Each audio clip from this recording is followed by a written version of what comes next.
mesa sexta del cuarto Congreso Nacional de Retina Murcia, que trata sobre las pruebas diagnósticas, ópticas y oftalmológicas. Agradecemos la participación en esta mesa de los ponentes, la doctora doña Concepción Maeztu Sardiña, jefa de sección de Neurofisiología Clínica del Hospital Virgen de la Risaca, y de don Joaquín Sánchez Onteniente, profesor asociado de la Universidad de Murcia, jefe de la sección Baja Visión de la Clínica Universitaria de Visión Integral de la Universidad de Murcia. Tiene la palabra la primera ponente, la doctora Concepción Maeztu, que además ha sido jefa de la sección de neurofisiología de los distintos hospitales de la región de Murcia, sí, de Reina Sofía, del Morales Meseguer. Bueno, tiene la palabra. Muchas gracias. Muchísimas gracias por esta presentación. Lo primero, agradecer la invitación a la participación en esta reunión que me parece magnífica, porque hace un abordaje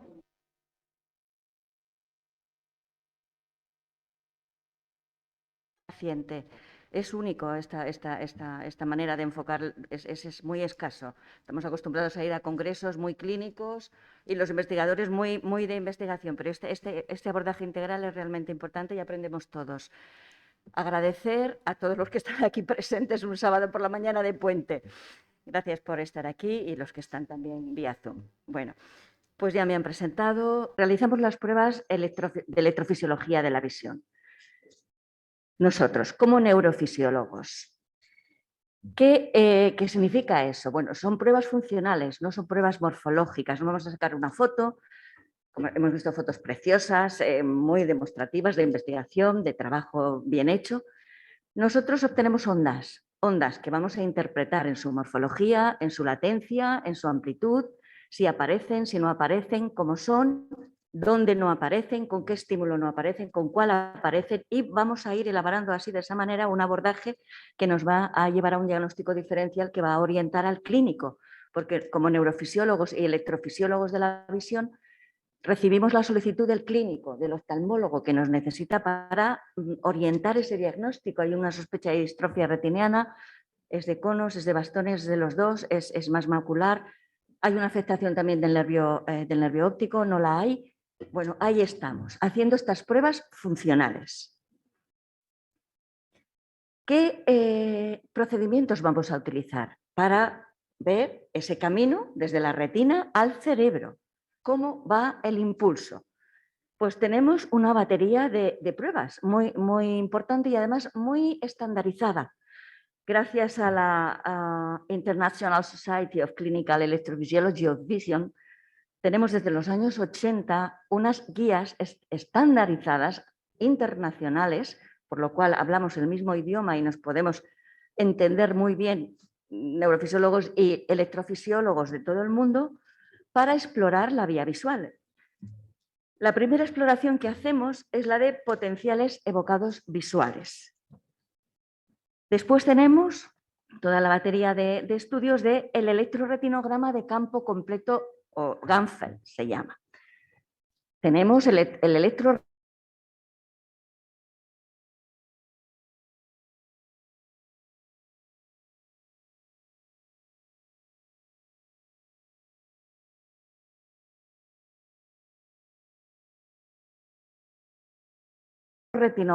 electroretinograma multifocal.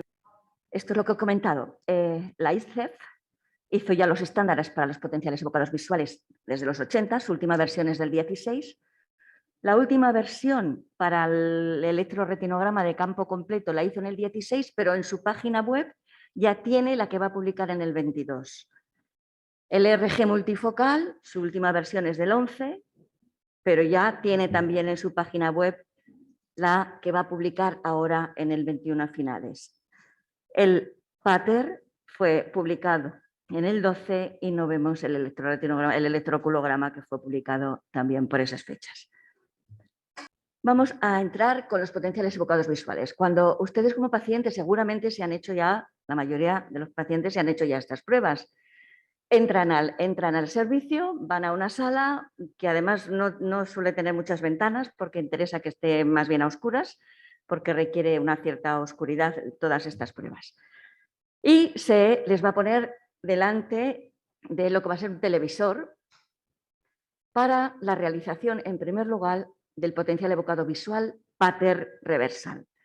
Si esa persona no es un adulto cooperador, por el motivo que sea, no puede cooperar, o es un niño, no podremos hacer el RG pater, el potencial evocado visual pater, porque necesita de la colaboración del paciente. Tiene que mirar y fijar la vista. Entonces haremos otro potencial, que es el potencial evocado visual con flash, que nos da una información más pobre de la vía visual, pero de alguna manera nos puede diferenciar si ese niño, en concreto, realmente niño, el estímulo visual llega hasta la corteza.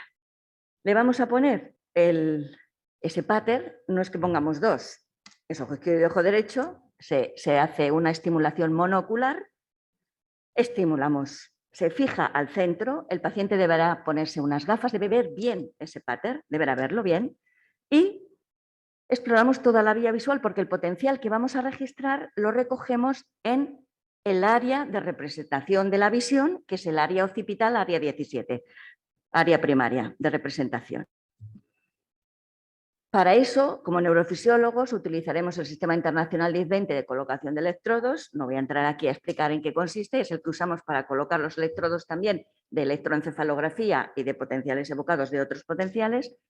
Colocamos el electrodo sobre la región occipital central, línea media, y también a un lado y a otro, porque sabemos que hay una decusación de la vía, y obtendremos unas respuestas, que ahora vamos a ver su morfología. Serán el potencial evocado visual pater, que tienen ondas, y esas ondas se denominan N o P si son negativas o positivas. En neurofisiología, lo negativo se suele poner hacia arriba y lo positivo hacia abajo. En oftalmología es a la inversa. Entonces, bueno, el potencial evocado visual generalmente lo ponemos como neurofisiólogos, la P hacia abajo, y el electroretinograma, lo negativo, la A hacia abajo. Nos adaptamos a los oftalmólogos en el electroretinograma.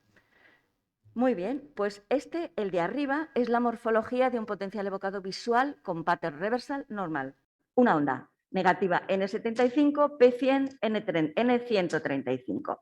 Y esa P100, como hemos visto en la diapositiva anterior, pues es la más importante, es la que nos va a indicar, sobre todo porque las otras son mucho más variables, está estandarizada, su amplitud y su latencia. No tiene que superar los 115 milisegundos, tiene que superar los 5 microvoltios de amplitud y no debe haber una diferencia interacular mayor de 10. Bueno, la de arriba la vemos muy maja, muy normal, es normal, pero vemos que en la imagen de abajo tenemos un potencial evocado visual con pater que ya no es como el de arriba, está más retrasado. Vemos una onda P100 un poco más pequeña y más retrasada. Ahí tenemos un problema de conducción de la vía visual. Aquí no podríamos decir si estamos ante un problema de retina, un problema de quiasma, un problema es de la vía visual. Cuando el paciente viene no por un problema oftalmológico, sino ya orientado hacia una patología neurológica, por ejemplo, una esclerosis múltiple, donde sabemos que la retina, en principio debemos suponer que está bien, se le ha hecho un fondo de ojo, y vamos a descartar una lesión desmielinizante en el nervio óptico, aquí, en ese caso, podríamos decir que esto es compatible con una desmielinización, con una neuritis inflamatoria desmielinizante del nervio óptico. Pero si no, no podemos decir nada y tenemos que seguir con la batería de test. Aquí lo he puesto la N hacia arriba en atención a los oftalmólogos. Y el otro potencial evocado visual con flash, que lo hacemos en casos de niños, cuando no se puede, un niño no se le puede pedir que mire la pantalla, mantenga la atención, es muy difícil, y usamos un flash de Grass con luz blanca y obtenemos esta respuesta. Si obtenemos esta respuesta, sobre todo la P2, es la marcadora, el equivalente a la P100, podremos decir que hay permeabilidad de la vía. Si no hay respuesta, podremos decir que no hay permeabilidad de la vía, pero nada más. Bueno, ya hemos hecho el potencial evocado visual, ya se lo han hecho, y ahora vamos a hacer el electroretinograma de campo completo. Antes de la aparición de las lámparas de estimulación de campo completo, se hacía con un flash. Claro, el flash no es de campo completo. Si estimulamos la retina con un flash, con un flash enfrente, se nos escapa mucha luz. Estas lámparas, que ahora la vamos a ver, el paciente mete la cabeza dentro, la iluminación es de campo completo y se pueden explorar las dos retinas a la vez. Bueno, no voy aquí a entrar, que se lo saben de memoria todos. Este es uno de los modelos, hay en el mercado varios.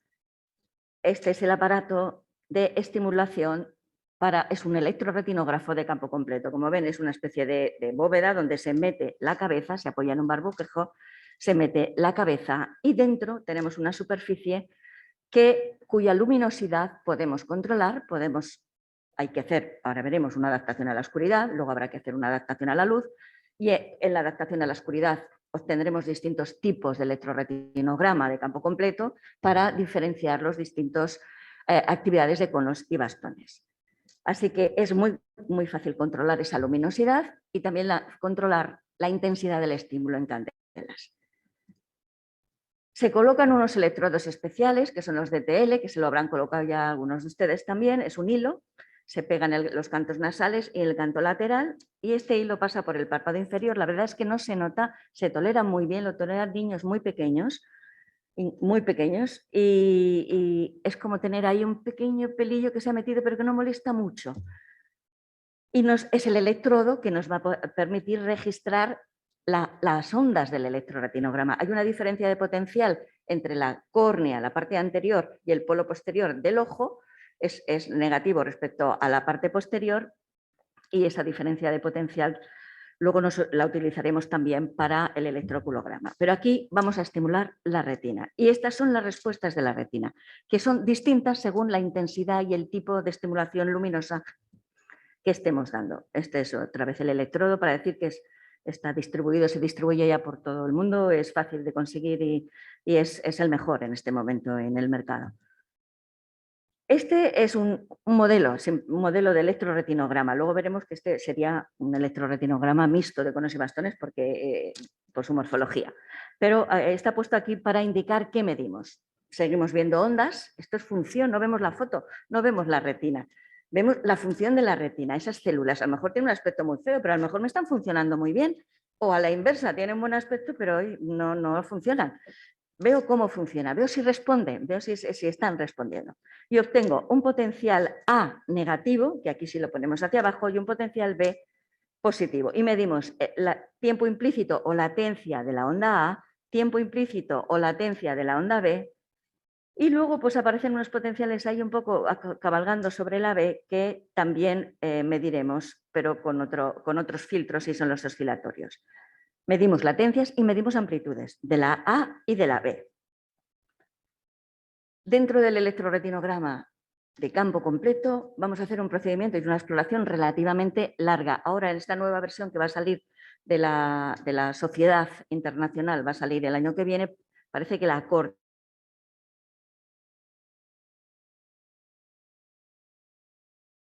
de alguna manera, pero lleva muchas 2 horas. Haremos primero el electroretinograma en condiciones escotópicas, es decir, en oscuridad. El paciente la persona estará ahí adaptándose con la cabeza metida, adaptándose 20 minutos a la oscuridad. Y valoraremos la respuesta de bastones, la respuesta pura de bastones, con una intensidad muy pequeña, 0,01 candelas, partido segundo, partido de metro cuadrado. Como ven, las demás respuestas son a 3 candelas o a 10 candelas. Esta es la mínima para estimular solo bastones y no estimular conos. Después seguiremos con la respuesta mixta. Aquí ya empezamos a tener la respuesta de conos con una intensidad de 3 candelas y otra respuesta mixta con una luz más intensa que nos puede dar aún mayor amplitud. Seguimos en condiciones escotópicas y haremos la respuesta de potenciales oscilatorios. Eran esos potenciales que están sobre la onda B cabalgando, que los medimos con otros filtros y salen solos. Pasaremos, una vez hecha la parte escotópica, a la fotópica. Ahora hay que adaptarle al paciente, la persona se tiene que adaptar a la luz. Está en esa lámpara de Ganfield que hemos visto con la cabeza puesta y ahora le iluminamos el interior de esa bóveda donde tiene la cabeza. Se la vamos a iluminar durante un mínimo de 10 minutos de adaptación y ya empezamos con la estimulación. Con un fondo de 30 candelas de luminosidad daremos estímulos a 3 candelas. Y tendremos el RG fotópico. Y hacemos otro tipo de test, que es el flicker. Es un estado estable, es como un electroretinograma que se repite, y los estímulos se dan a 30 hercios. Y la retina es capaz de reaccionar produce la onda típica y si no, porque hay una distrofia, porque hay una lesión, no la produce. Y es muy, muy ilustrativo el flicker. La latencia y la amplitud, mediremos las latencias y la amplitud de la onda A y B, ya lo hemos visto antes en ese esquema. La onda A se origina en los fotorreceptores y la B en las células de Miller y las células bipolares. Los potenciales oscilatorios se originan en las células amacrinas, capa nuclear interna. Bueno, tenemos unos valores normales, claro, estoy hablando de decir, bueno, tengo que decir si esto es normal o anormal, ¿con respecto a qué? Con respecto a unos valores normales que o bien nos los hemos hecho nosotros, si tenemos población suficiente normal o muestra suficiente, o podemos adoptar otros valores normales de otros laboratorios que trabajen en las mismas condiciones. Y como además todos estamos trabajando en las mismas condiciones, siguiendo los estándares de la Sociedad Internacional de Electrofisiología Clínica de la Visión, pues están publicados y podemos distinguir el normal de la normal. Medimos amplitudes, medimos latencias o tiempo implícito en todas las respuestas que hemos obtenido de bastones, la amistad de bastones, los oscilatorios, vemos si están presentes. En el RG fotópico lo mismo, medimos amplitudes, medimos latencias y el flicker medimos el tiempo implícito de la onda B y su amplitud. Bueno, aquí tenemos un estudio normal completo. La primera respuesta sería la respuesta a luz muy, muy escasa, 0,01 candelas, sería la respuesta de los bastones. Ya aumentamos la intensidad y vemos cómo cambia. La primera respuesta es muy simple, es la de los bastones.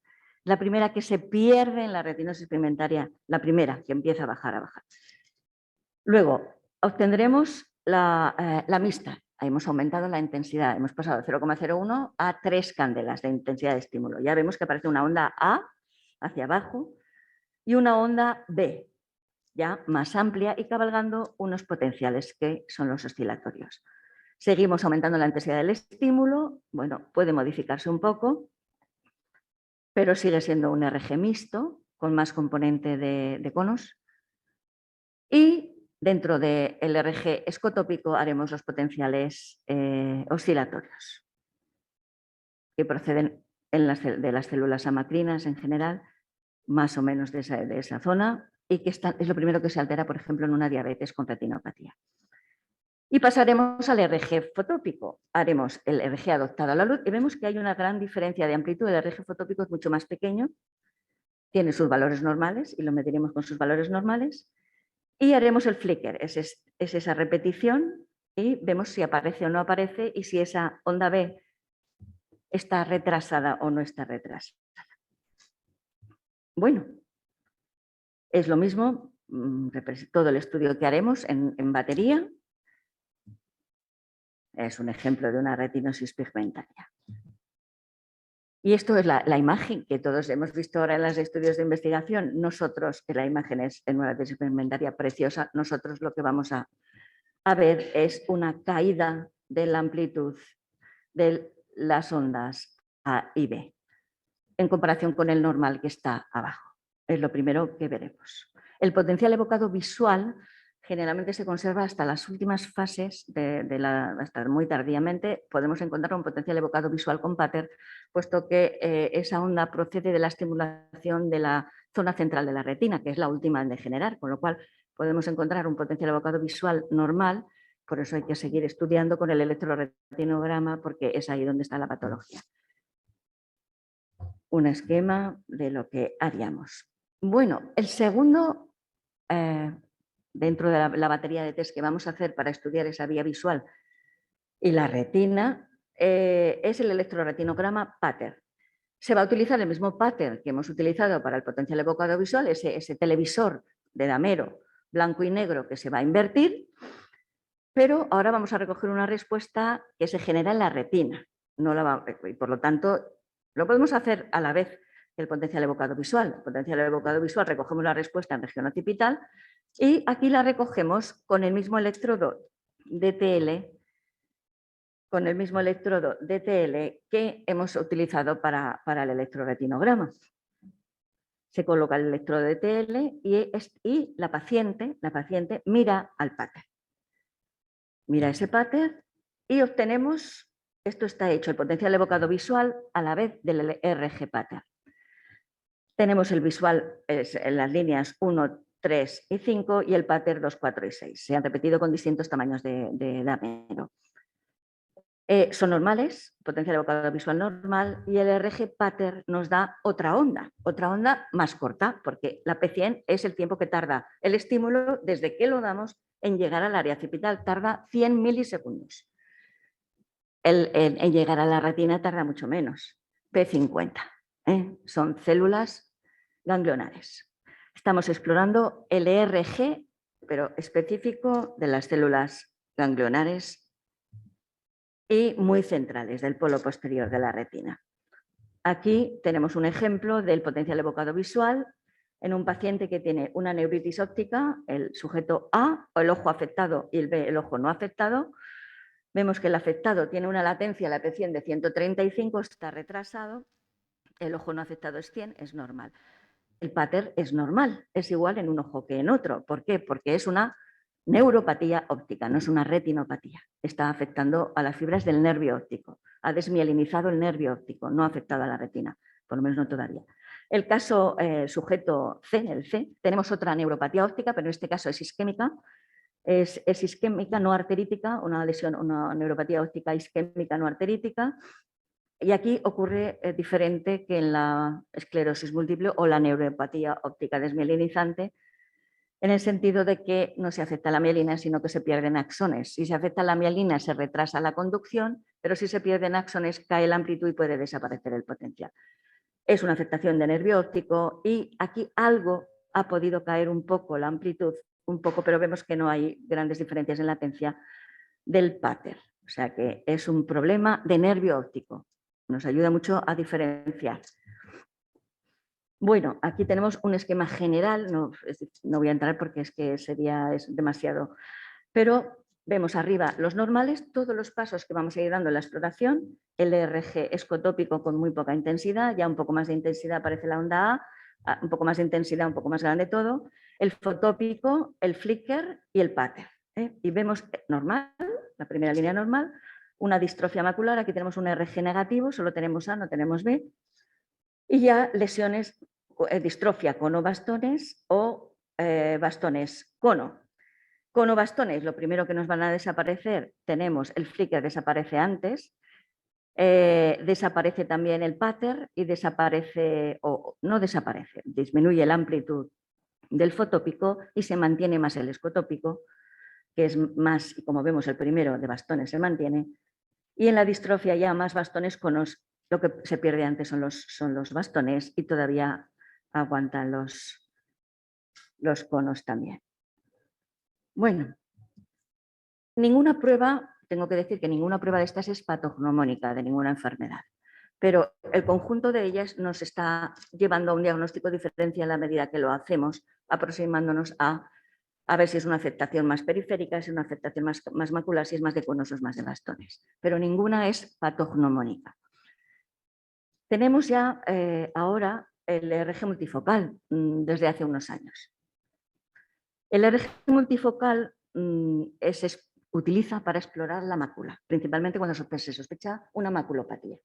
No para la retinosis pigmentaria en principio, pues era una afectación de retina periférica, pero las distrofias de mácula nos va a dar mucha información. Aquí vemos unas ondas también, parecen ondas, pero no son, aunque se parecen al electroretinograma, a la onda A y la onda B, no lo son. Son una onda N, una onda P y una onda N, que es el producto, se estimula, y ahora vemos con unos hexágonos que van estimulando focalmente la retina, y estamos viendo la respuesta de áreas muy pequeñas focales de la retina. Y nos vamos, hay valores normales también, pero ya la inspección visual ya nos indica un poco si va a ser normal o anormal. Este es normal y aquí, por ejemplo, ya vemos que en esa zona central como que la línea no apunta a una N hacia arriba, una P hacia arriba, no apunta en esta zona central. Este es ya anormal. Pero estamos explorando la mácula, ahí estamos explorando prácticamente mácula. Para el multifocal usaremos también este electrodo de TL El estímulo es estructurado pero aleatorio, son hexágonos que van apareciendo y desapareciendo en negro y en blanco y van estimulando áreas muy focales de la retina. Aquí lo tenemos, el normal, y aquí tendríamos pues, un normal, uno en el que ya está afectando también la retina, está explorando la mácula, pero porciones, el polo posterior. O sea que podríamos ver que ha caído en la zona periférica y se mantiene todavía la respuesta de la retina central. Tenemos aquí la maculopatía, ya afectación de retina central y ya una retinopatía focal en la que solo en una zona nasal está disminuida la amplitud. Y ya por último, dentro de la batería de test que hacemos, está el electrooculograma. El electrooculograma lo utilizamos los neurofisiólogos también para muchas cosas. Por ejemplo, en el sueño colocamos electrodos en los cantos exteriores del ojo izquierdo y derecho para distinguir la fase de REM, de movimientos oculares rápidos. Lo que estamos registrando es en el electrooculograma. En la fase REM se mueven los ojos de manera rápida, arrítmica, pero es claramente distinguible de la fase no REM. Pues colocamos aquí lo mismo, unos electrodos en canto de ojo con su referencia y lo que hacemos es aprovechar la diferencia de potencial que existe entre la córnea y la parte posterior del ojo para que cuando se mira hacia un lado hay una polaridad, hay un dipolo que da una deflexión hacia arriba y cuando mira hacia el otro lado va hacia abajo. Entonces se hace en condiciones escotópicas y fotópicas y se hace una división de la amplitud fotópica que es mayor que la escotópica y se determina el índice de Arden, que debe ser superior a 2. Hay patologías muy específicas del epitelio pigmentario de la retina que con esta prueba pueden ser diagnosticadas. Aquí vemos esos movimientos sacádicos. El paciente se mete en esa lámpara de Ganfield que hemos visto, va a mirar 30 grados a la derecha, 30 grados a la izquierda y está mirando a un lado, a otro, a un lado, a otro. Se repite muchas veces en condiciones escotópicas y fotópicas y el propio dispositivo ya hace esa diferencia de amplitud entre la fotópica partido de escotópica y nos da ese índice de Arden. Muy bien. Bueno, pues hasta aquí he contado lo que son las exploraciones electrofisiológicas de la visión que se hacen en la región. Se hace en este momento todo en el Hospital Reina Sofía, que lo monté cuando yo estaba ahí. Y ahora en la Risaca, en breve, vamos a tener también el multifocal, con lo cual, bueno, vamos a dar un servicio creo que completo a oftalmología, a todos los oftalmólogos de la región estamos dando este servicio, por supuesto a los pacientes, para con estas pruebas funcionales orientar un diagnóstico que, como he dicho, no es patognomónico ninguna de estas pruebas de ninguna patología, pero sí, como todo, en las pruebas funcionales, para orientar el diagnóstico, a veces confirmarlo, y ayudar al oftalmólogo a bueno, pues hacer ese diagnóstico y que tendrá que decir a un paciente. Ahora se abre el inmenso campo de la terapia génica. También vamos a disponer en breve también de una posibilidad de valorar en la terapia génica el efecto de la mejora con la terapia génica, porque han salido al mercado dispositivos que pueden valorar visiones muy escasas, de incrementos muy escasos de visión, y vamos a poder hacerlo con nuevos aparataje que en este momento pues está pendiente de llegar y que tendremos en breve, espero, para ofrecer a todos los ciudadanos y ofrecer a todos los pacientes de patología retiniana. Gracias. Muchas gracias, doctora Maezu. Yo creo que como las charlas son un poco diferentes, podríamos abrir el turno de preguntas ahora, ¿no? Si le parece bien, sí, doctora. ¿Alguna pregunta aquí en la sala? ¿Online? ¿No hay ninguna?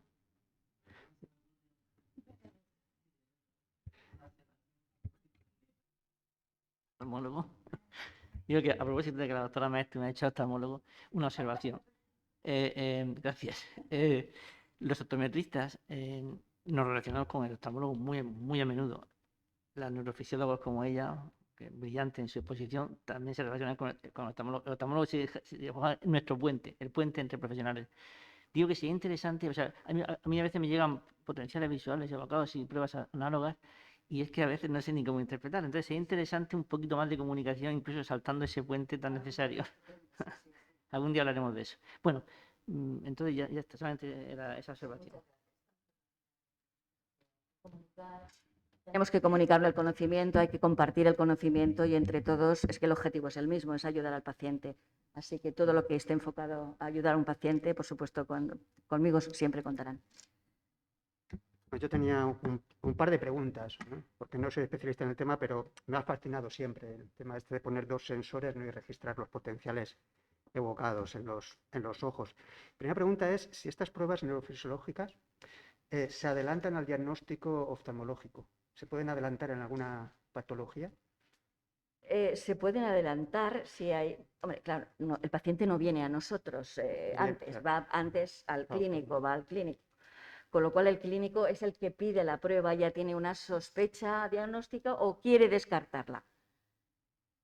Dependemos del clínico, el paciente no viene directamente, por lo tanto ahí adelantarnos no sé en qué sentido, antes de que lo sepa el oftalmólogo. Antes de que el oftalmólogo pueda él identificar No, porque es él el que signo pide, que pueda... él pide la exploración, pero tiene una sospecha, a lo mejor no ha identificado nada claro, tiene pero un signo. hay algo que no acaba de ver, que no es que algo le pasa. El otro día vino un oftalmólogo de infantil con un electroretinograma, era un niño, veía muy mal en oscuridad también, en fin, estaba pensando y pidió un electroretinograma, era un RG negativo y bueno, pues de ahí a genética. O sea que, ¿hasta qué punto adelantamos? Bueno, en este caso era ya anormal pero él sospechaba. Sí, por un síntoma, por un signo. Es verdad que el niño y el paciente llega al médico porque algo nota. Nadie va a un médico porque está perfectamente. Algo nota. Entonces, adelantarnos, siempre hay una sospecha. Vale. Y es el oftalmólogo el que va a confirmarla o descartarla. A veces no vemos nada. El oftalmólogo a lo mejor no tiene una prueba objetiva y vosotros podéis dar esa prueba objetiva. Sí. Es una prueba objetiva que va a confirmar un diagnóstico o descartarlo. Dice, oye, no estoy segura, creo que no tiene nada, pero vamos a hacerlo. En ese sentido, bueno, adelantar. Confirmamos un diagnóstico o confirmamos que no lo tiene. Y orientamos. Y una pregunta más técnica. Cuando has hablado del RG multifocal, ¿qué campo visual? Porque has hablado que es un poquito periférico. El polo posterior serán unos 15 grados centrales. 15 grados, no polo posterior de grados mácula. centrales de la retina. Sí. Como la mácula es tan pequeñita. Coge algo más de mácula, coge más que mácula porque hemos visto un ejemplo ahí que en la retinosis veíamos como no estaba en la parte periférica. Entonces coge algo más de mácula. Pues muchas gracias, si no tengo nada, preguntas. Si hay alguien en la sala que se haya animado.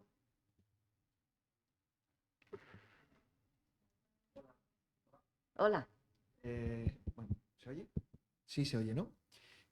Hola, yo soy David y tengo una pregunta para la doctora. Vamos a ver, yo soy afectado, como bien sabe, tengo el famoso gen RPE65 para el cual ha salido la terapia génica. Y yo me realicé las pruebas electrofisiológicas también para saber, bueno, pues si podía optar a la terapia, ¿no?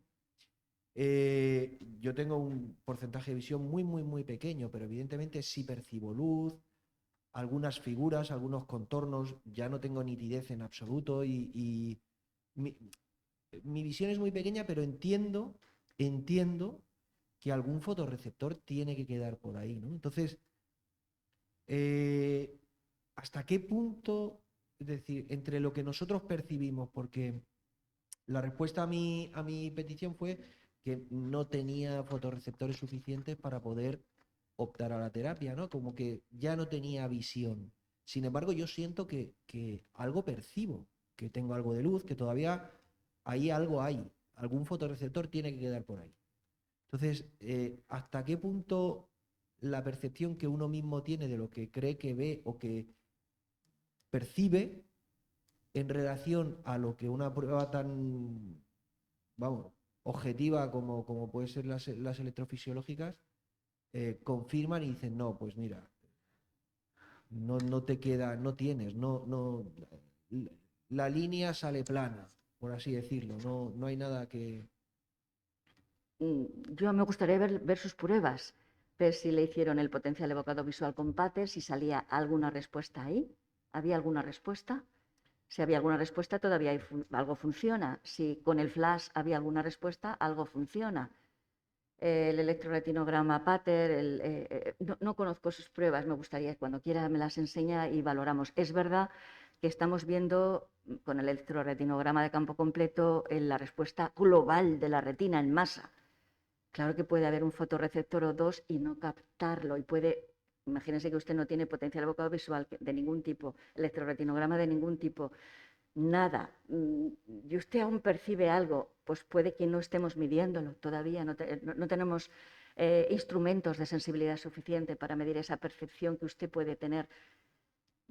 Si usted no tiene ninguna respuesta, ninguna de las baterías de todos los test que hemos comentado aquí, diría que tiene muy pocos receptores funcionantes o ninguno. Primero tengo que verla, no sé cómo salió. O muy pocos o ninguno, pero es verdad que con esta prueba no podemos decir que no le quede un cono y un bastón, vamos, que no lo podemos decir.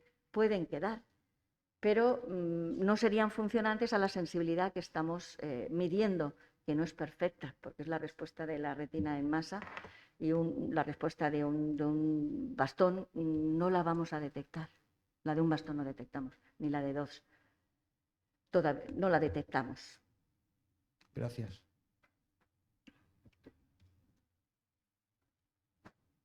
Hola, gracias por la exposición. Mi pregunta es, yo también soy afectada, a mí me han hecho estas pruebas, su gran mayoría en el Reina Sofía, y hablamos todo el tiempo de que puede ser positivo para un diagnóstico precoz o para diagnosticar la enfermedad, pero al igual que hay muchos genes que provocan la retinosis pigmentaria, también hay muchas evoluciones, y no sé qué protocolo hay, porque a mí me hicieron estas pruebas hace 3 años y no se me han repetido. Entonces, quizás sería interesante repetir estas pruebas para ver en ese tiempo cómo ha cambiado mi potencial, cómo ha cambiado mi curva, cómo ha cambiado. Se suele hacer, no está protocolizado, no hay nada publicado, decir que cada 5 años hay que repetirle a todo paciente con retinosis pigmentaria el estudio para ver la variación. No está protocolizado y depende un poco del paciente y el oftalmólogo, de si el paciente transmite al oftalmólogo cambios, el oftalmólogo suele pedir otro estudio. Sí está protocolizado en el curso de un ensayo clínico donde se interviene, hemos intervenido en ensayo clínico de células madre, y ahí sí está protocolizado. Y ahora, porque hay una percepción que a veces excede a la realidad o no, porque ahí hay un componente también subjetivo de que uno quiere mejorar y está convencido de que ha mejorado y a lo mejor no. Pero ahí sí está protocolizado, cuando estamos en el marco de un ensayo clínico o de un estudio de investigación, porque se han predeterminado las condiciones del estudio antes. Pero en la clínica habitual es la relación paciente-oftalmólogo la que va determinando la frecuencia de las exploraciones. Es que sería muy interesante, incluso aunque hubiésemos mantenido esa misma visión durante a lo mejor 5 años, pero sería muy interesante constar con esa evolución de cada paciente, de cómo evoluciona la retinosis según el gen, según todas las pruebas que nos hacen. Sí, puede ser muy interesante, pero en la clínica, el oftalmólogo como clínico, que es el que recibe al paciente, va un poco va determinado por la demanda del paciente, cuando no hay ningún protocolo establecido, como es este caso, no lo hay. Entonces, si el paciente le dice, creo que he mejorado o creo que he empeorado, pues puede pedirle otra exploración. Tenga en cuenta que hay muchísimos pacientes, lista de espera, y eso siempre se tiene en cuenta también, que a veces, bueno, es un problema, no debería, pero no podemos atender a todas las demandas inmediatamente de todas las necesidades, son infinitas. Y entonces, de esa manera, el oftalmólogo va a filtrar un poco según lo que le diga el paciente. Si el paciente dice, creo que he perdido algo, podríamos objetivarlo, o creo que he mejorado. He cambiado de dieta, estoy tomando un suplemento con omega 3, estoy tomando lo que sea. Me siento mejor, creo que veo mejor. Pues hay que transmitírselo al oftalmólogo. Sí. Muchas gracias, doctora Maezu. Bueno, es el turno del ponente, el profesor Joaquín Sánchez Monteniente. Gracias a todos por venir. Yo cada vez que me llamen de Retimur, por supuesto que lo agradezco, pero es que además me siento como en casa, porque he podido participar casi en todas las actividades de los últimos años. Antes que nada, quiero decir que estoy además orgulloso de ser un colaborador de Retimur, porque la trayectoria de la asociación, en este cuarto congreso, digamos que revalida esa trayectoria, pero no se nos olvide que tiene su directo antecesor, las 6 jornadas de retina, que tiene muchas cosas, tiene el canal retina que ya va por 26 buenos momentos de contacto con los afectados, tiene 6 números ya de la revista trimestral de la asociación, tiene muchas cosas y sobre todo apunta para el futuro muchas cosas. Yo estoy deseando ya ver en los próximos estudios que nos presenten los investigadores en los próximos años referencias de agradecimiento a la gigantesca labor que espero llegue a suponer. ¿Pueden alejar un poquito? Onero, el Registro Nacional de Pacientes con Enfermedades Oculares Raras, que se ha creado hace unos años, que tiene su sede en Valladolid y que cuenta con la colaboración del Instituto de Salud Carlos III y que creo que Retimur ha sido una parte decisiva en su organización, en su creación y en su inicio. Bien, dicho esto, voy a hablar de las pruebas optométricas, las pruebas que hace el óptico optometrista. Como he dicho antes, soy profesor de la facultad asociado, lo ha dicho mi decano, Eloy Villegas, asociado, y doy docencia en baja visión. También por eso estoy muy contento de que los alumnos del grado en su último curso, algunos están aquí en presencial, pero la mayoría se han inscrito online, también les saludo a todos ellos, pues participen en estos eventos porque nuestra misión como optometristas es la misma que de cualquier optometrista, mejorar la salud y la capacidad visual de los pacientes, pero yo creo que la baja visión tiene una vertiente, por así decirlo, más humanística que otras especialidades de la optometría y creo que además de que este evento sirve para formarlos en esa especialidad, también le puede incentivar su interés, en tanto que una vertiente de la profesión con un cierto valor humano. Bien, no hay una definición todavía, hay que decir que es la baja visión, bueno, ya lo saben todos ustedes. Voy a ir muy deprisa, pero de todas maneras luego le voy a facilitar el texto completo de la ponencia a Carmen, con lo cual la van a poder leer, todo lo que yo me salte lo van a poder leer ahí. Hay muchas definiciones de baja visión, no hay ninguna universalmente aceptada, pero nosotros en Murcia, en la facultad, seguimos la cuantitativa, que es agudezas visuales con la mejor corrección entre un 10 y un 32%, o campos visuales entre 10 y 20 grados. Por debajo de esos valores hablamos de ceguera legal. También atendemos a pacientes con ceguera legal. Lo que pasa es que la asignatura en sí se llama baja visión, pero nos llegan pacientes con ceguera a los que atendemos en lo que podemos, de mil amores. Normalmente complementamos un poco la labor que hace con ellos la ONCE, por lo general. Como especialidad, la baja visión empezó, los primeros trabajos fueron de Ángel Barañano en los años 80, pero para mí es significativo la creación de la Sociedad Española de Especialistas, que fue en el 2005. Eso, digamos, que le dio el marchamo de que esto ya era una especialidad consolidada. O sea, una especialidad muy joven. Cuando hablamos de cosas tradicionales en baja visión, nos referimos a cosas de hace 40 años como mucho. Nosotros, el título de la charla habla de por la queja hacia la mejora de la vida cotidiana. Aquí saco un dibujo de Forges, que está ahí un señor cantando ahí, cante fondo, y le pregunta, quejándose, cante fondo es cante de queja, le pregunta exactamente. Nosotros en baja visión, una de las peculiaridades, uno de los matices diferentes es que vamos mucho a la queja, porque nuestra misión es intentar mejoras aunque sean pequeñas, y para eso tenemos que hacer una anamnesis muy profunda, una charla muy tranquila, sin prisas con el paciente, y ver cuáles son sus aspiraciones e intentar, sobre todo, atender esas aspiraciones. Ejemplos de todos los días hay en la consulta. Yo me puedo pasar una hora con una paciente intentando que vea el cartón del bingo porque ella ha entrado diciéndome que ya quería ver el cartón del bingo. Entonces, ¿para qué me ir por las ramas con otras cosas? ¿Vale? Ese es mi objetivo. Aquí saco una cita, un pasaje que me parece muy interesante en el Quijote, cuando se dirige el Quijote y Sancho a la cueva de Montesinos y piden la colaboración de un guía porque no saben cómo llegar a ella, el guía, el alcalde del pueblo, le dice, le voy a poner de guía, mejor que yo, un estudioso digno de fama. Entonces el estudioso se pasa todo el camino dándole a la lengua, explicándole a Don Quijote y a Sancho las investigaciones que él hace. Se ha tirado varios años con cada una de esas investigaciones, nada más que sacar una de ellas. Varios años ha consultado toda la biblioteca del reino, ha consultado a decenas de expertos, para determinar cuál fue el primer aficionado del mundo, de la humanidad, a dar volteretas. Y entonces, claro, nosotros también podemos tirarnos 2 o 3 horas. Los alumnos de baja visión, o sea, de optometría, de la facultad, tienen asignaturas enteras de todo el año haciendo pruebas optométricas. Les agotamos a ellos varias asignaturas de varias materias que son pruebas y pruebas y pruebas. No podemos matar a nuestro paciente a base de hacer pruebas. No queremos ser unos estudiosos dignos de fama, queremos ayudar al paciente. Entonces, hay un catálogo de pruebas, de todas las pruebas optométricas que hay especialmente 7, yo le llamo las 7 magníficas. Ahí en esta diapositiva se ve un cartel de la película, Los 7 magníficos, que son las pruebas para determinar. La primera de ellas, la agudeza visual, desde luego la que casi nunca puede faltar.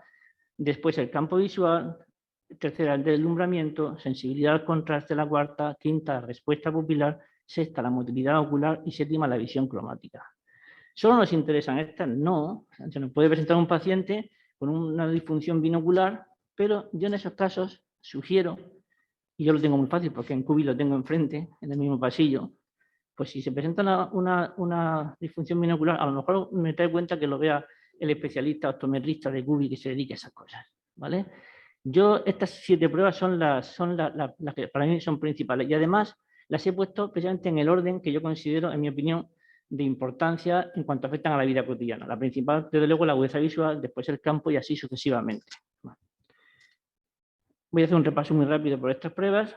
Lo que yo llamo optometría general, pero con matices, en qué se diferencia de la optometría que hace otro compañero que no sea especialista de baja visión, por la determinación de la agudeza visual, con su mejor corrección y qué podemos ganar nosotros para darle un poco más de agudeza. Eso se lleva una buena parte de nuestro tiempo.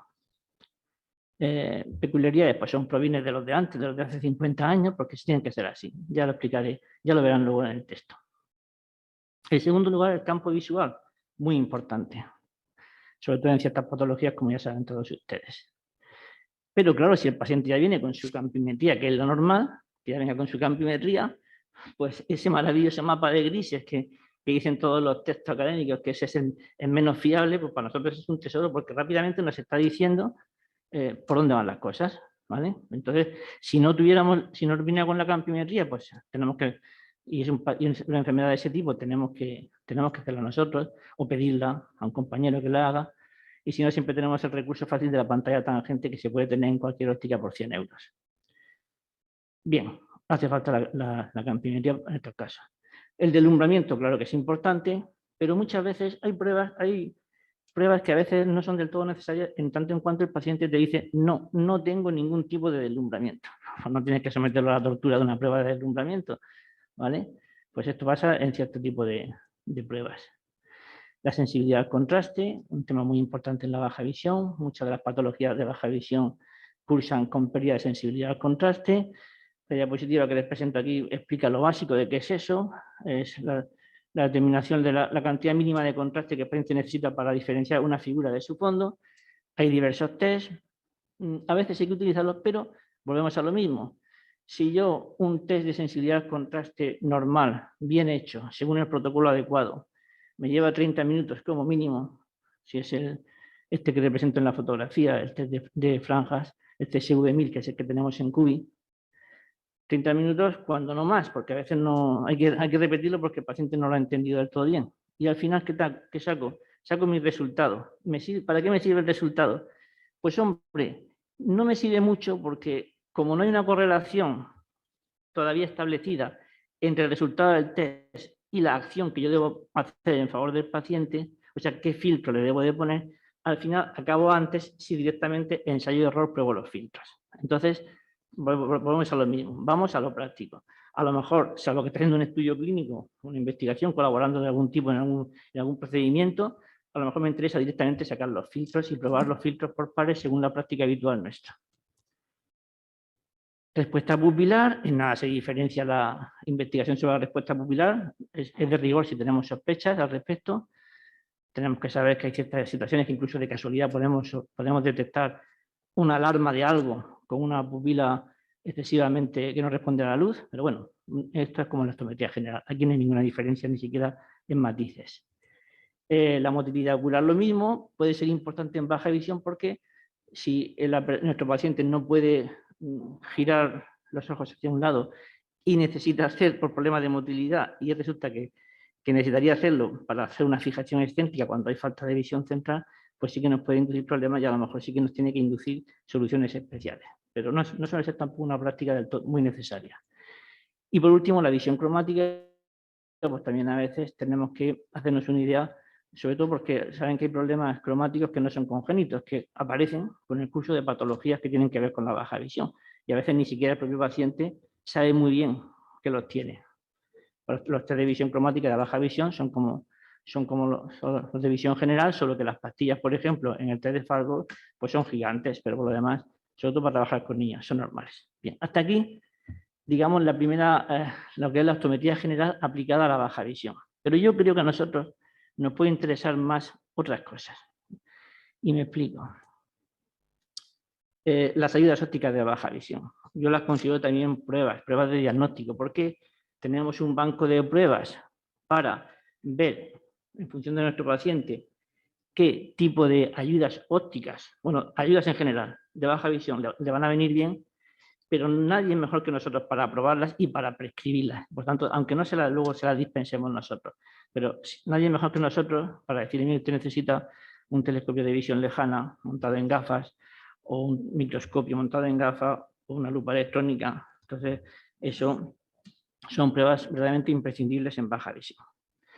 He hecho un primer apartado, hago una reflexión sobre principios básicos de valoración de ayudas, pero bueno, básicamente pues advertir que no todas las ayudas sirven para todo y que son muy específicas, cada ayuda para una tarea determinada. Es posible que un paciente necesite 2 o 3 ayudas para 2 o 3 tareas determinadas, y que forman parte importante de la rehabilitación, pero mejoran la vida cotidiana, pero también requieren un entrenamiento porque si no probablemente acaben guardadas en un cajón. O sea, la rehabilitación entendemos que muchas veces es el entrenamiento para optimizar el uso de esas ayudas. Bien. Voy a hablar en primer lugar de las ayudas muy deprisa, los bancos de pruebas de ayudas de primera generación, ¿vale? Que la división clásica tradicional es ayudas ópticas y ayudas no ópticas. Como ayudas ópticas, yo establezco 3 categorías: las de visión lejana, que son únicamente los telescopios; las de visión cercana, que hay de 3 tipos: lupas, microscopios y telemicroscopios; y por último, como una categoría aparte, los filtros de corte selectivo, que valen para todo tipo de distancias, no son ni para lejana ni para cercana. Y luego están las ayudas no ópticas. No me voy a extender sobre los tipos de ayudas, simplemente mencionar ayudas ópticas y no ópticas. Y ayudas no ópticas, no nos olvidemos de ellas, a veces ayudan mucho. Yo continuamente me surgen ejemplos en la clínica que a lo mejor no he podido. Podemos dejar un poco, es que se está acoplando mucho. En la clínica a lo mejor no he podido ayudarle ópticamente en nada, pero mi paciente se ha ido contento porque ha descubierto que puede tener varios tipos de vajillas de varios colores y según el color del alimento usa uno u otro tipo de vajilla y por fin no va a pinchar fuera del plato. Pincha lo que quiere dentro del plato. Y se va contento con eso. Oye, pues poco trabajo cuesta tener un banco de pruebas de ayudas no ópticas y me gusta mencionar la anécdota que me llamaron de intervención un día para investigar qué era eso de que en Cubia hayamos comprado frutos secos. Y es que hayamos comprado en la tarde, en un sitio de juegos educativos, hayamos comprado frutos secos de plástico para usarlo como test de octotipos para personas que querían ver la cena, que no aspiraban a otra cosa. Estuvo gracioso. Bien, y luego el segundo tipo de ayudas no ópticas, que son las ayudas para la movilidad. Aquí meto pues, los bastones, que por cierto me llaman la atención los reacios, que son los pacientes al uso de bastón, cuando creo que les vendría muy bien para evitar caídas. No sé, supongo que tiene que ver con que queremos retrasar a veces la aceptación de que lo necesitamos, pero tengo pacientes que les vendría bien y no lo usan. Lo que no parece que tenga mucha aceptación es el bastón propuesto para baja visión de color verde, para diferenciarlo del bastón de ceguera. Pero bueno, y también interesante, como ayuda para la movilidad, yo lo meto en este catálogo, la chapa Tengo Baja Visión, que como saben todos ustedes, aquí he visto ya alguna, propugnó la plataforma Tengo Baja Visión de todas las asociaciones de afectados de España, y creo que ha sido es una solución sencilla pero muy, muy exitosa, porque de paso ha servido para visibilizar el colectivo y eso nunca está de más. Y ahora voy a pasar a la segunda generación de ayudas ópticas que deberíamos poder prescribir en una consulta de baja visión. De esta segunda generación, que yo ya llamo optometría especializada de segunda generación, empezamos con un apartado que son las lupas electrónicas y los circuitos cerrados de televisión. En esta primera diapositiva saco las lupas electrónicas. El término ha habido mucha confusión con el empleo. Yo sugiero el término de lupas electrónicas para las de bolsillo, ¿vale? Muchas veces son soluciones interesantes. Las hay de diferentes tamaños, diferentes precios. El mercado las tienen entre 500 y 1.400, se está investigando según los tipos. Las más sencillas son las que se apoyan directamente sobre el papel, van pegadas al papel, luego se pueden una serie de mejoras, como que se separan del papel para poder escribir debajo, o que se ponen en modo atril con la corrección de la inclinación del texto. En fin, hay de muchos tipos. Estas llegan incluso normalmente entre 6 y 25 aumentos. Tienen unas prestaciones más o menos comunes, como cambios de polaridad, o sea, letra blanca sobre fondo negro o letra amarilla sobre fondo azul, congelación de la imagen, aumento, y ya todas tienen también la opción de usar el cablecito para que usen la propia lupa, como si dijéramos como ratón, pero manden la imagen a un monitor de televisión o un monitor de ordenador, con lo cual esos 25 aumentos se pueden convertir en 50 o 60 aumentos. El otro grupo serían los circuitos cerrados de televisión. Los circuitos cerrados de televisión es lo que antes llamábamos lupas televisión. Es más correcto llamarlos circuitos cerrados de televisión. Son lupas de mesa, aunque también hay versiones como un ordenador portátil. Y también hay mucha variación de precios. Los podemos tener, pues yo qué sé, desde 1.000 y pico euros hasta 6.000, porque hay algunas, como esta que en la foto se ve a la derecha, que no sé si ven que la pantalla está partida en dos. A un lado de la pantalla estás viendo la pizarra con el profesor, porque la lupa está enfocando a la pizarra, y al otro lado de la pantalla está viendo tu propia tarea en el pupitre. Estas son muy perfeccionadas y realmente puede ser incluso confuso decirle lupa porque son para visión cercana y son para visión lejana. En el extremo opuesto, la más sencilla de todas, apenas por 400 euros, sería un simple ratón de ordenador, que realmente no es un ratón, es una cámara que va en un aparato con aspecto de ratón de ordenador, que la vas pasando por el papel y por un cable te lleva la imagen a tu monitor convencional de ordenador o de televisión. Aquí hay muchas posibilidades y esto también a veces es la solución. Un tercer tipo sería las lupas electrónicas, los circuitos cerrados de televisión ambientales. O sea, imagínense, estamos todos aquí y aquí hay una cámara ambiental que está cogiéndome a mí y ustedes se me están viendo a mí en su móvil, en su tablet o en su monitor de ordenador, en su silla. Entonces, esto es muy interesante para la docencia y para eventos. Si aquí estuviera instalado uno de estos dispositivos, de los dos que hay ahora mismo en el mercado, pues ustedes no tenían que hacer ningún esfuerzo porque en su propio móvil me veían a mí e incluso podían detener mi imagen, anotar algo a mano al lado de una cosa que están viendo en el monitor.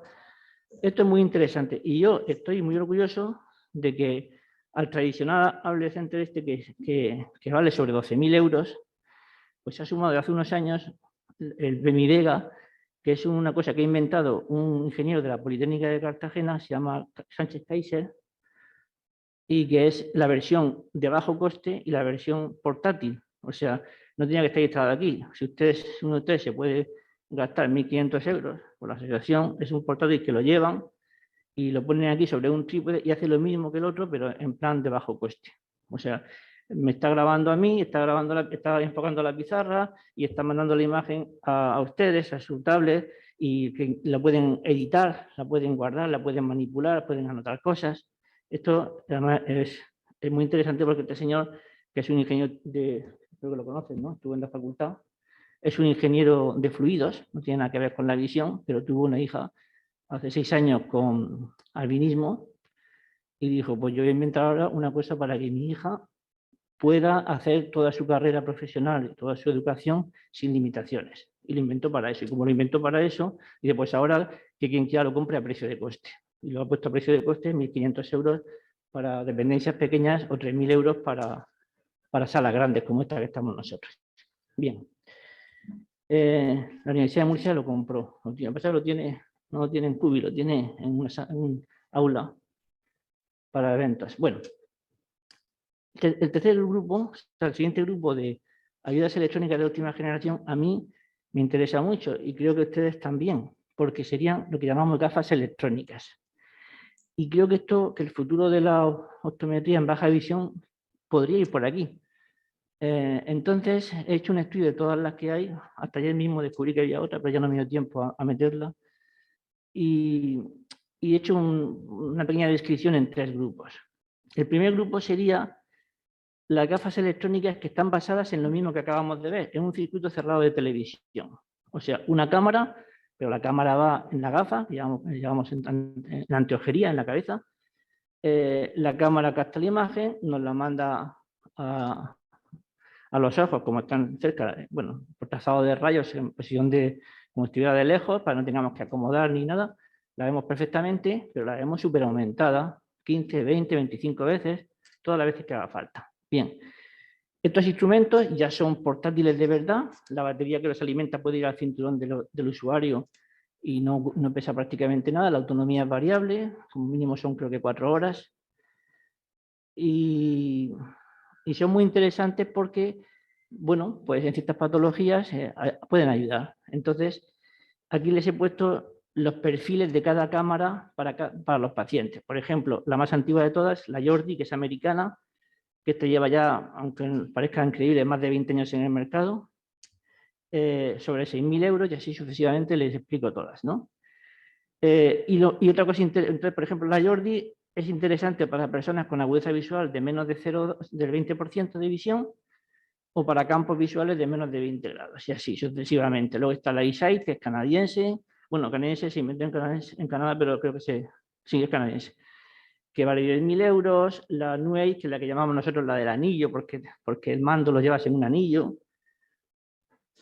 Algunas de ellas, bueno, la más barata de todas es una que vale 2.600, pero esta es muy aparatosa. Entonces, claro, es muy importante que la gafa sea lo más discreta y lo más llevadera y lo más ligera posible. Entonces, yo creo que el paciente prefiere gastarse un poco más y que sea discreta. Es que la Iris Vision, que es la que es más económica, es demasiado aparatosa. Pesa casi medio kilo y no es para llevarlo. Entonces, estos aparatos por lo general son no deambulables, los que se basan en circuitos cerrados de televisión, o sea, en cámaras y su proyección ante el ojo, son generalmente no deambulables, aunque algunos son parcialmente deambulables, siempre que, sin quitártelo de la cabeza, lo levantes hacia arriba y para caminar mires por debajo, que están preparados para eso. Alguno está preparado para eso. Cuando quieres observar algo, te paras y en esa posición estática te lo bajas y ves un cartel aumentado 20 o 25 veces u otras prestaciones, porque tienen unas prestaciones muy interesantes. ¿Vale? Como puede realzar, por ejemplo, puede realzar los perfiles del objeto o puede hacer otra serie de cosas. Este es el primer grupo. El segundo grupo de gafas electrónicas tiene una inspiración, por así decirlo, más militar. Se basan, porque creo que las primeras gafas de este tipo se hicieron con objetos militares. O sea, por ejemplo, un piloto de vuelo está viendo la realidad del terreno a través de sus gafas, de sus visores transparentes, pero se le proyecta una imagen complementaria a un lado, por eso de realidad aumentada, tú ves la realidad, pero te la aumenta con otras cosas y puedes ver, bueno, pues eso, por ejemplo, una tabla explicándote el combustible que te queda, ¿no? Si eres un piloto. Empezaron por ahí, con un uso militar. Pero luego se pensó, bueno, pues esto puede ser también para un uso civil, para ciertas cosas, y entre ellas la baja visión. No empezaron con baja visión en el uso civil, empezaron pues con gente que atendía cosas complejas y que veía, por ejemplo, en el display veía un horario de aterrizaje de aviones y en el display podía ver, sin embargo, problemas de vista y mientras estaba viendo a través de la gafa su trabajo normal, ¿no? Entonces, esto llevado a baja visión, hay 2 dispositivos que se han llevado al tema de la baja visión y uno de ellos es precisamente español. Y es el que hasta el momento está consiguiendo una mayor distribución territorial. Lo tenemos ya a la venta en Alicante, y en Valencia y en Málaga, ya se va acercando a Murcia, en establecimientos Entonces, estos dispositivos que se basan en eso, en imágenes complementarias, en display transparentes, tienen la gran ventaja de que son deambulables, porque tú vas andando y vas viendo por la... Puedes llevar tu propia corrección, tu propia graduación en gafas, y vas viendo a través del dispositivo, pero, por ejemplo, si tienes una retinosis y tienes una restricción de campo importante, una mianosia, por ejemplo, no ve el campo temporal, pues la cámara le has pedido tú, en uno de sus modos, que tiene 5 modos de actuación, le has pedido que la cámara se fije en el campo lateral izquierdo y que te lo presente a la derecha, que es donde tú lo ves. Al tiempo que vas andando, vas utilizándolo. Este RetiPlus, que es de fabricación española, bueno, el diseño, porque esto es un tema informático, esto lo han diseñado ingenieros informáticos, porque la gafa se la han comprado a Epson, porque cualquier gafa tipo Google Glass sirve, le han comprado la gafa a un fabricante de gafas de este tipo, con display, y lo que han hecho es hacer un software para usarlo para baja visión. Hay otro que es inglés y que en mi opinión no es tan bueno como el español. Esta es de las pocas cosas que podemos estar orgullosos en tecnología, que creo que el español es más acertado, está mejor pensado. Yo creo que está mejor pensado porque es una curiosa historia humana. La ingeniera que se ve en la foto, ingeniera informática, tiene retinosis pigmentaria. Y el ingeniero informático, padre del proyecto, es su marido. Entonces, digamos que un poco lo fabrico pensando en su mujer, pero luego ha servido para muchas personas. Está empezando a servir para muchas personas. Y el OSI este inglés es parecido. Se diferencia del español en que tiene una función muy interesante que, por ejemplo, las cosas que están lejos las elimina directamente, no existen. Las cosas que están intermedias las realza un poco y las que están más cerca son las que te interesan a ti más, porque te vas a encontrar con ellas. Además, les pone un cerco de contraste a toda la imagen que te interesa. Este aún no, nada más que se vende todavía en el Reino Unido y me ha costado trabajo incluso determinar para qué perfil de paciente, pero yo creo que, no lo sé, no tengo información suficiente todavía. Yo creo que sería para pacientes con agudezas entre 15 y 30% y con campimetrías incluso hasta de 5 grados de campo residual. Anderson J20, pues nada. Para emplear información de esto, sugiero, lo pongo, creo que lo ponía por ahí, pero no se ve. Sí. Pues es que no sé por qué no se ve abajo del todo. Sugiero una página que es Infotecnovisión. Es una página creada por 3 discapacitados visuales, frikis de estos de la informática, no son especialistas en el tema, pero son afectados, y han desarrollado una página para analizar todo este tipo de dispositivos y todas estas novedades. Entonces, en el tema de gafas electrónicas es lo más interesante, irse a Infotecnovisión. El último tipo de gafas electrónicas son gafas que dan información auditiva. Te dicen al oído lo que hay alrededor. Entonces, esto lógicamente es para personas en ceguera legal. De las dos que hay, la más completa es la Orcam, pero hay una que es española y que ha diseñado la Universidad de Valencia, un grupo además muy bonito porque lo ha hecho con crowdfunding, o sea, a base de pequeños donativos. Entonces, el Orcam de momento la aventaja bastante, lo acaba de coger Indo, un distribuidor muy conocido del mundo de la óptica, como distribuidor en España. Lo diseñaron ingenieros israelíes, pero de fabricación americana, y su precio está sobre los 4.900. El Orcam, yo por ejemplo, estoy aquí, levanto mi dedo delante del dispositivo y empieza a decirme todas las personas que hay aquí, los nombres y apellidos de cada uno, siempre y cuando yo le he memorizado antes, ¿vale? E incluso me dice que se acerca a Eloy sin yo pedírselo. Estás haciendo tus cosas y te dice se acerca a Eloy, simplemente. O lo pones, lo que más se suele usar, lo pones delante de un texto, levantas el dedo delante del texto y empiezas a leértelo. Cuando te cansas de que te lo lea o has cumplido la finalidad requerida, abres la mano y se calla. Es interesante. O te describe objetos de uso común.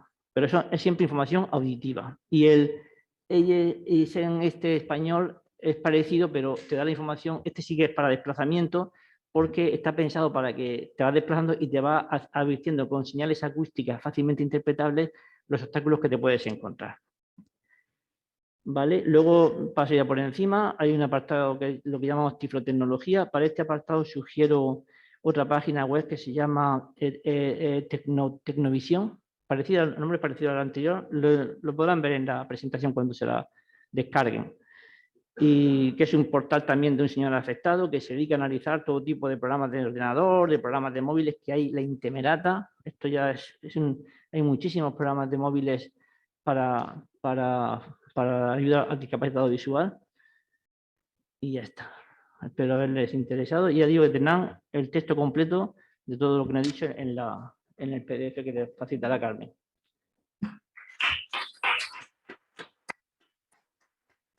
Bueno, muchas gracias, doctor Sánchez Fonteniente.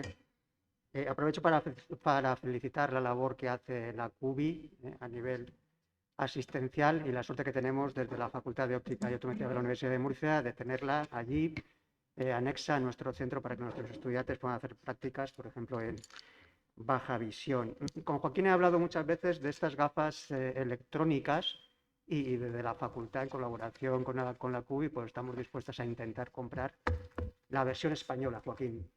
De momento vamos a intentar. A ver si el próximo año lo tenemos aquí. A ver si el próximo año podemos traerlas. Vale. Nada, hasta el turno de preguntas. Tenemos poquito tiempo, pero para alguna pregunta. Online tenemos preguntas. Cecilia Hernández, buenos días. Entonces, ¿no hay pruebas que se realicen obligatoriamente al paciente de baja visión? No, solamente hay recomendaciones de la Sociedad Española de Especialistas, tiene establecido un protocolo de recomendación, pero no existe, tampoco creo que existan en optometría general, entre comillas, obligatorias. Vale, otra pregunta de Basma. ¿Qué problemas de visión cromática suelen aparecer en pacientes de baja visión? Bueno, suele por ejemplo, las degeneraciones maculares, que son de las patologías más comunes, en estadios más o menos avanzados, empiezan con pérdidas de contraste muy evidentes y al final llegan a ser pérdidas, o sea, dificultades para identificar incluso los colores. A ver. Creo que ha entrado otra ahora mismo. A ver, un segundito que... La ayuda que podemos prestar mientras buscas otra cosa en esos aspectos va por los medios para intensificar el contraste, que a veces también dan resultado permitiendo discernir colores que ya aparecen confusos. Son los filtros, básicamente filtros de corte. Hay otra pregunta de Ariadna. Me gustaría saber en qué se basan los 5 modos de gafas electrónicas basadas en realidad aumentada con imágenes superpuestas. Bueno, ahora mismo 5 no te he dicho. Yo nada más que he sacado dos dispositivos que trabajan con ese tema, que son el RetiPlus y el otro, el OSIGHT, que es inglés. ¿En qué se basan? Bueno, pues yo no soy un técnico, digamos, de la materia, pero básicamente lo que hacen es, tienen una cámara, normalmente a un lado, bueno, una cámara la española, la inglesa tiene 2 cámaras superiores, la española tiene una cámara a un lado y te está cogiendo las imágenes y te las está proyectando en el display, pero en lugar de proyectarlas sobre el ojo, te las proyecta sobre el display para que seas tú el que las mires si quieres y no las mires si no quieres. Si no quieres mirarlas, miras digamos, a tu línea de desplazamiento. Interesante. Tienen 5 modos de trabajo, vale, ya te cojo, es que se me ha ido. Vale, el RetiPlus efectivamente tiene 5 opciones para programar, o sea, el especialista, en función de la anamnesis que te hace a ti, dice, hombre, pues a esta señora, lo que le interesa más es ver el lado, por ejemplo, temporal izquierdo, porque ahí tiene una mianosia, ¿no?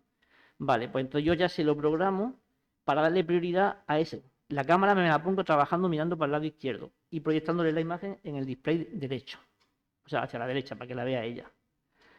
¿Vale? O la persona tiene interés en usarla para leer, pues yo se la programo para leer. Esa persona empieza a usar la cámara y vuelve a los 2 o 3 meses a ver al optometrista. Y entonces el optometrista, por el sistema, el software que lleva la cámara, le investiga a ver en qué la has usado, Villina, que no la has usado para lo que yo te la programé, que la has usado más para la visión lejana. Pues sí, porque me he dado por ir al cine. Pues entonces vamos a darle prioridad a la visión lejana. Entonces esos 5 modos, no lo recuerdo de memoria, pero uno es visión lejana, otro es lectura, otro es campo periférico, no me acuerdo, otro es intensificación de contrastes. Tiene 5 modos. Pero el optometrista le hace un seguimiento y puede reprogramar para optimizar el uso del RetiPlus. no lo recuerdo de memoria, pero en el PDF lo encontrará. Sí, hay dos preguntas más. Leonor, de todas las gafas, ¿cuáles son adecuadas para el glaucoma o patologías del campo periférico?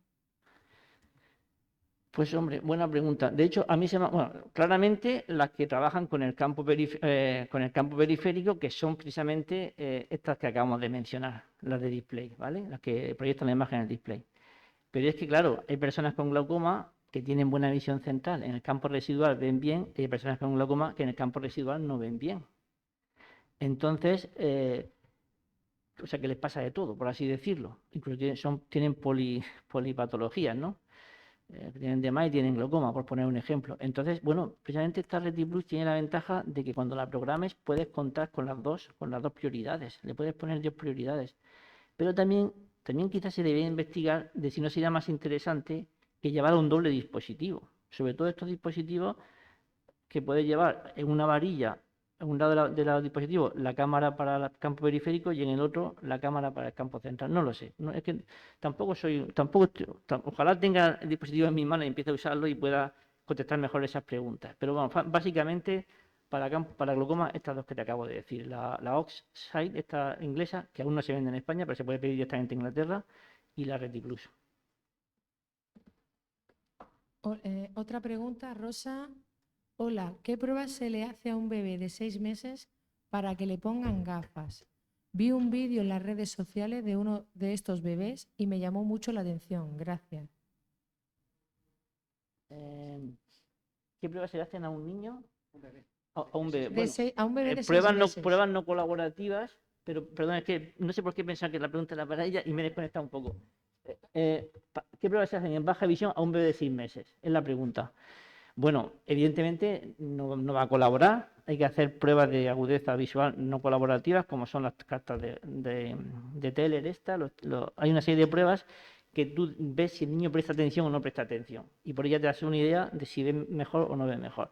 Luego, las pruebas neurofisiológicas son fundamentales en este tipo de pacientes, porque son pacientes que no pueden colaborar, y para eso ya, normalmente, esos pacientes, cuando me llegan a mí, que me llegan muy contadas ocasiones, cuando me llegan, ya vienen con una batería de pruebas oftalmológicas y neurofisiológicas que a mí me hacen una idea bastante aproximada de lo que le pasa. Y la colaboración que se me suele pedir al optometrista de baja visión con ese tipo de pacientes, pues va poco más allá de filtros de corte, filtros protectores o...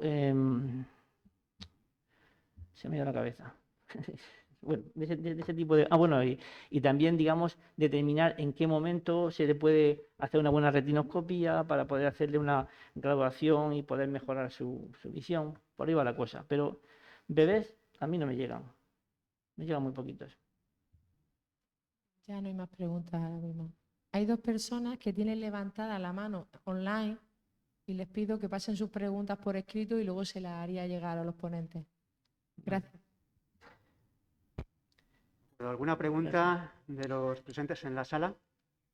Yo quería hacer un apunte. Joaquín, cuando hablas de display, ¿dónde está situado el display en la Bueno, gafa? es que a lo mejor no es el término, la pantalla. La pantalla, La porque pantalla es la propia transparente. lente. Sí, Es la propia sí. lente donde se proyecta.